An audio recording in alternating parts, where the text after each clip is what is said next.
동물은 자신의 죽음의 때를 알기에 임종의 때가 되면 무리에서 조용히 나와 외로운 죽음을 맞이한다고들 합니다. 반려견들도 그러한 모습을 보이기도 하지만 임종의 순간 이전에 보이는 여러 현상들을 통해 미리 예측할 수 있습니다. 갑작스러운 이별을 맞닥뜨리기보다는 사전에 준비할 시간이 있다면 이별의 아픔을 최소화할 수 있을 겁니다. 강아지의 평균 수명은 약 10년에서 13년 정도 된다고 합니다. 하지만 견종이나 크기에 따라 10년 또는 20년 가까이 살기도 합니다. 잘 아시겠지만 덩치가 클수록 평균 수명이 짧다고 하는데요. 보호자가 어떻게 건강 관리를 해주시느냐에 따라 달라지기도 합니다. 또한 최근 강아지의 평균 수명이 조금씩 늘어나고 있다고 하는데요. 강아지에 대한 정보를 어디서든 쉽게 접할 수 있는 덕분에 좋은 영양소가 풍부한 음식을 먹고 건강 관리도 잘 받고 있기 때문이겠죠. 그럼 본론으로 들어가 강아지가 죽음에 이르기 전 증상에 대해서 알아보도록 하겠습니다. 첫 번째로 음식을 거부합니다. 수명을 다해가는 강아지의 가장 흔한 증상 중 하나입니다. 몸의 통증과 뇌의 식욕 중추의 둔화, 미각의 소실과 후각 능력의 둔화, 그리고 기력의 소실 등이 식욕 부진을 유발하게 되고요. 이로 인해 급격한 근육 소실과 간 손상, 체중 감소가 이어지며 급격히 강아지의 상태를 악화시키게 됩니다. 이때는 사료나 음식을 약간 데워서 냄새를 강하게 해서 주시고 소화가 잘 될 수 있도록 유동식을 주기도 하며 식욕 유지를 위해 최선을 다해 돌봐줘야 합니다. 필요하다면 식욕을 촉진할 수 있는 여러 약물들과 메스꺼움을 줄여주는 약물을 처방받아 먹이는 것 역시 도움이 될 수도 있습니다. 두 번째로 산책 및 운동을 거부합니다. 몸의 운동 기능을 세밀하게 조절하던 기능이 떨어지면서 미끄러지고 넘어지고 똑바로 걷기도 어려워하며 물론 뱅글뱅글 돌기도 합니다.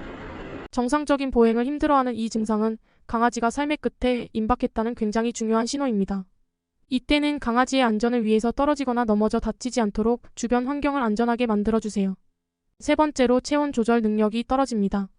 뇌에서 지시하고 몸의 여러 호르몬과 근육, 그리고 간에서 세밀하게 조절하던 몸의 체온 조절 능력이 떨어지면서 정상 체온을 유지하기가 힘들어집니다.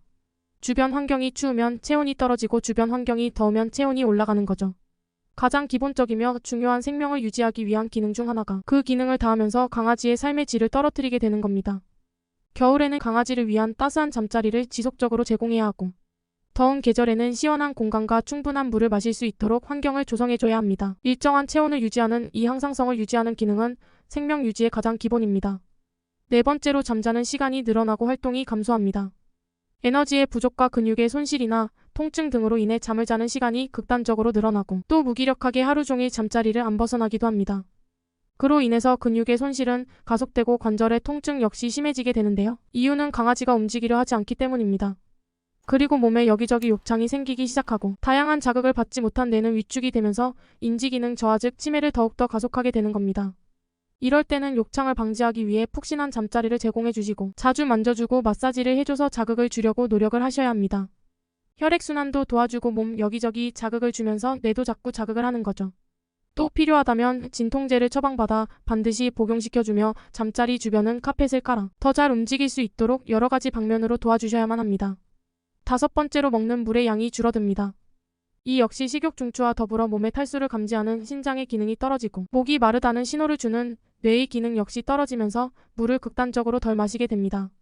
물을 덜 마시게 돼서 몸이 만성적인 탈수 상태에 접어들면 급격한 노화가 진행되고 전신 장기의 기능이 떨어지게 됩니다. 주사기를 사용해 액상 음식을 투여하거나 식욕을 돋을 수 있는 캔 사료의 급여, 그리고 필요하다면 정밀 주사기를 사용해 물을 강제로 급여하기 시작해줘야 할 수도 있습니다. 여섯 번째로 눈에 힘이 없어진다. 평소 맑고 이쁜 눈으로 보호자를 바라보던 강아지가 보호자와 눈을 제대로 맞추기 힘들 정도로 현저하게 떨어지는 움직임을 보입니다. 일곱 번째로 극단적으로 체중이 감소하기 시작합니다. 식욕의 저하와 소화력의 저하로 영양분의 흡수가 힘들어지고 탈수로 인해 극단적으로 체중의 감소가 시작됩니다. 체중 감소의 의미는 근육의 소실이 시작됐으며 심각한 탈수 상태와 더불어 간이나 신장 등의 주요 장기 위축 역시 진행하고 있음을 의미합니다.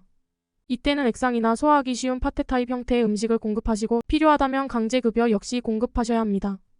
여덟 번째로는 변실금, 요실금이 생기기 시작합니다. 대소변을 못 가리는 거죠.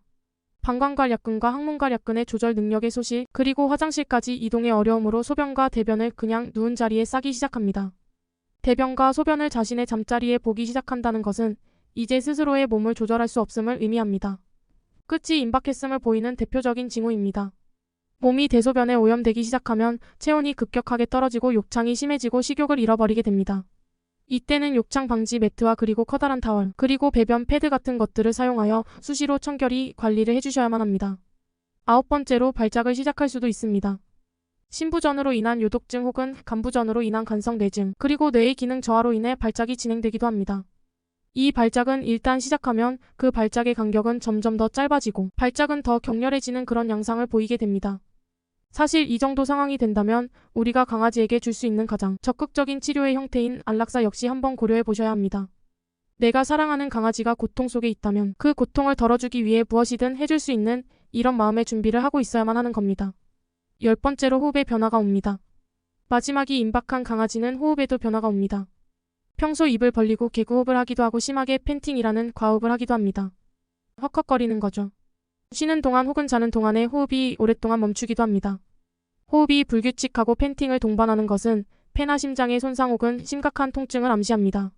이때는 통증을 줄여주기 위한 여러 진통제 처방 역시 고려하셔야 합니다. 그리고 마지막 11번째로 행동의 변화가 생깁니다. 여러분과의 관계에 변화가 생기기 시작한다는 의미입니다. 어떤 강아지는 여러분에게 무관심해지거나 피하기도 하고 공격적인 형태를 보이기도 합니다. 또 어떤 강아지는 갑자기 여러분에게 지나치게 집착하고 의지하기도 합니다. 뇌의 기능이 둔화하면서 인지기능 장애가 생기고 그로 인해 자극이나 관심이 있었던 모든 것으로부터 둔해지는 이런 경향을 보입니다. 심지어 가장 사랑했던 여러분으로부터도 왠지 멀어지는 듯한 이런 모습을 보입니다. 어떤 경우에도 강아지가 어떤 행동을 하든 섭섭해하지 마세요. 죽음의 모습은 굉장히 다양하게 나타나고요. 그것이 여러분에 대한 절대적인 사랑이 변한 것은 아닙니다. 단지 더 이상 그들의 뇌가 여러분이 주는 자극에도 반응이 덜한 것일 뿐입니다. 모든 생명은 끝이 있습니다. 우리와 10년 이상을 함께하며 가족으로서 충실히 그 본분을 다한 우리 강아지들의 마지막을 우리는 최선을 다해 끝까지 돌봐줘야 합니다. 그리고 그들의 고통을 덜어주기 위해서 필요하다면 가장 적극적인 치료인 안락사 역시 고려해야 할 수도 있습니다. 오늘은 강아지가 죽기 전 증상 11가지에 대해서 알아보았는데요. 도움이 되셨다면 좋아요, 구독 부탁드립니다. 감사합니다.